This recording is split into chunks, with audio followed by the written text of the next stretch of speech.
Video number 64 में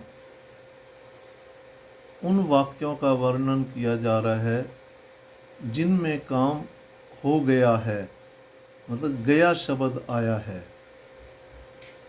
जो कुछ मिनट चाहे पास्ट इंडेफिनिट टेंस का वह वाक्य पास्ट इंडेफिनिट टेंस में ही बनाया जाएगा, चाहे वो आधा सेकंड पहले हुआ।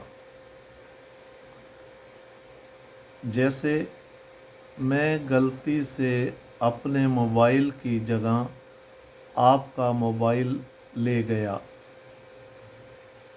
I inadvertently took your mobile instead of mine. मैं गलती से अपने मोबाइल की जगह आपका मोबाइल ले गया। इनएडवर्टेंटली मैंने ये एक एडवर्ब है और इसका मतलब होता है गलती से। टुक जो टेक की सेकंड फॉर्म है। इंस्टेड ऑफ माइन मैं गलती से अपने मोबाइल की जगह, इंस्टेड ऑफ माइन मैं ना अपने मोबाइल की जगह I inadvertently took your mobile आपका मोबाइल ले गया। इंस्टेड ऑफ माइन मतलब अपने मोबाइल की जगह। I inadvertently took your mobile instead of mine. जब भी पोजेशन प्रोनाउन लास्ट में आता है और जिसके बाद कोई नाउन ना हो तो तब आई के साथ माइन लगेगा। अगला वाक्य, वह बीमार था हालांकि वह काम पर गया। Who was ill वह बीमार था।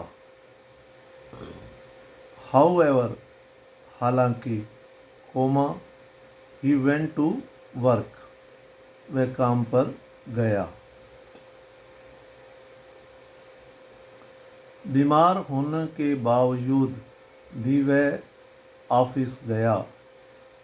Despite having fever, comma he went to office वह ऑफिस गया। मतलब जिन वाक्यों के पीछे में हिंदी के वाक्यों में गया आए तो वो वाक्य पास्ट इंडेफिनिट टेंस में ही बनाया जाएगा। वह ऑफिस गया मतलब कोई दोस्त अपने दोस्त को बता रहा है कि वह ऑफिस गया, तो वो बीते हुए समय की बात बता रहा है। इसलिए हिंदी के जिन वाक्यों के पीछे में गया आ गया, आप समझ जाइए कि उस वाक्य को हमने पास्ट इंडेफिनिट में बनाना है।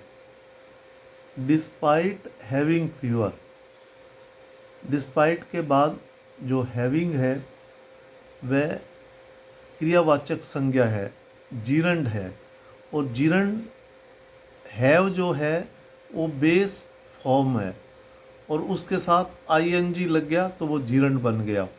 और हैव कुछ वाक्यों में हेल्पिंग क्रिया का काम करता है और कुछ वाक्यों में मेन क्रिया का भी काम करता है। हैव बेस फॉर्म है, हैव की सेकंड फॉर्म हैड है और थर्ड फॉर्म भी हैड है। तो इसलिए डिस्पाइट के साथ जब भी क्रियावाचक संज्ञा आएगी तो वो जीरंड का प्रयोग किया जाएगा क्रियावाचक संज्ञा का, इसलिए हैव के साथ आईएनजी लगाया गया है। बीमार होने के बावजूद भी, despite having fever comma he went to office वह ऑफिस चला गया। मैं उसी समय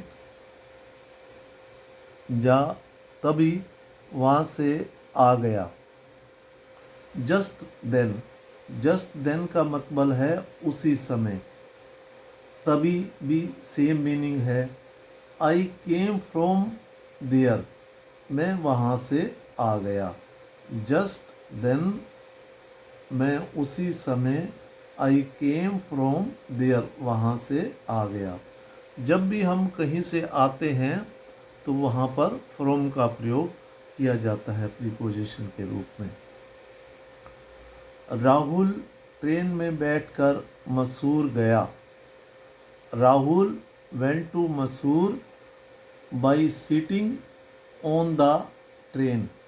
यहाँ पर बाई सीटिंग में ना ट्रेन में बैठकर, सीटिंग जो है वो बैठा हुआ है, क्रिया चल रही है, तो इसलिए सिट नहीं आएगा, सीटिंग आएगा, क्योंकि वो ट्रेन में अभी भी बैठा हुआ है जब चल रही है ट्रेन, तो वो क्रिया कंटिन्यूशन में है। तो बाई के साथ वैसे भी प्रीपोजिशन के बाद जीरंड का प्रयोग किया जाता है। वर्ब की फर्स्ट फॉर्म के साथ आईएनजी लगा देते हैं, तो सिट का सिटिंग। और जब भी दो शब्द SIT सीट में ना बैठना, जब भी कोई नया शब्द बनाएंगे तो अगर किसी शब्द के अंत में व्यंजन आ रहा है, कॉन्सोनेंट आ रहा है और उससे पहले वावल है और फिर कॉन्सोनेंट है, तो तब लास्ट वाला अक्षर के साथ जब भी हम नया शब्द बनाते हैं तो वो डबल हो जाता है।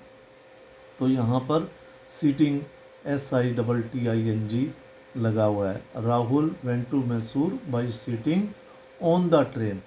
अब आप कहोगे वो ट्रेन, राहुल ट्रेन में बैठकर मैसूर गया, तो ट्रेन में तो बैठा है लेकिन वो सीट के ऊपर बैठा हुआ है, सरफेस है जो, जब भी हम सीट के ऊपर बैठते हैं तो टच करके बैठ रहे हैं, तो वहाँ पर ऑन का प्रयोग किया जाता है। सरफेस से हम राहुल बैठा हुआ है, उसका सीट से वो सरफेस के ऊपर बैठा है और टच करके बैठा हुआ है, इसलिए यहाँ पर इनकी जगह ऑन का प्रयोग होगा। कि ये कृपया छोटी छोटी चीज़ों का ध्यान देने लायक है।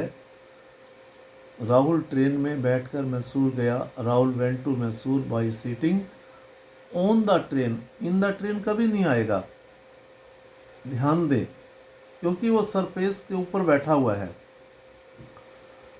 तुम्हारा खाना ठंडा हो गया। Your food got cold. अब ये गेट का सेकंड फॉर्म गोट है और गोट को हम यहाँ पर क्रिया के रूप में प्रयोग किया गया है, और कोल्ड जो है वो एक एडजेक्टिव के रूप में प्रयोग किया गया है, ठंडा। Your food cold got cold, ठंडा हो गया। वह खड़ा हो गया। He stood up. स्टैंड की सेकंड फॉर्म स्टूड है और इसके साथ प्रीपोजिशन अप लगा दी गई है। वह एग्ज़ाम में फेल हो गया। ही फेल्ड इन द एग्जामिनेशन। वह एग्ज़ाम में फेल हो गया। फेल की सेकंड फॉर्म फेल्ड है, क्योंकि वो हो गया, पुरानी बात हो गई, बीत गया समय, तो यहाँ सेकंड फॉर्म लगेगी, V2 का प्रयोग किया जाएगा। He failed in the examination. Examination exam देना, और एग्जामिनेशन जब भी किसी शब्द के अंत में TINO आ जाए, या SINO आ जाए, तो वो नाउन बन जाता है और इसके आगे आर्टिकल भी लग गया, द एग्जामिनेशन, तो ये एग्जामिनेशन एक नाउन है। मैं साथ साथ हर शब्द की विशेषता भी बताता जा रहा हूँ ताकि आप ऐसी गलती ना करें। मुझे रास्ते में एक जान पहचान का बंदा मिल गया। I came across an acquaintance man on the way. अब जो एक्वेटेंस, यहाँ पर मैन, एक जान पहचान का बंदा मिल गया। एक्वेटेंस यहाँ अब एक मैन की विशेषता बता रहा है, ये यहाँ पर एक एडजेक्टिव के रूप में काम कर रहा है। एन एक्वेटेंस मैन, अब जान पहचान का, जब भी हम आर्टिकल का प्रयोग करेंगे, अगर एडजेक्टिव नाउन से पहले आ रहा है और उससे पहले आर्टिकल एन आ गया, तो वो एडजेक्टिव से पहले लगाया जाएगा। एन मैन नहीं कहेंगे। एक्विटेंस मैन मतलब जान पहचान का बंदा। तो जो एक्विटेंस है वो मैन की विशेषता बता रहा है। यहाँ एक्विटेंस एज ए एडजेक्टिव के रूप में प्रयोग किया गया है। तो एन एक्विटेंस मैन, एक जान पहचान का बंदा रास्ते में मिल गया। अब इन में कह रहे हैं, लेकिन हमें रास्ते में मिल गया और रास्ते पर मिला ना, तो इसलिए यहाँ ऑन का प्रयोग करेंगे, इन का प्रयोग नहीं करेंगे।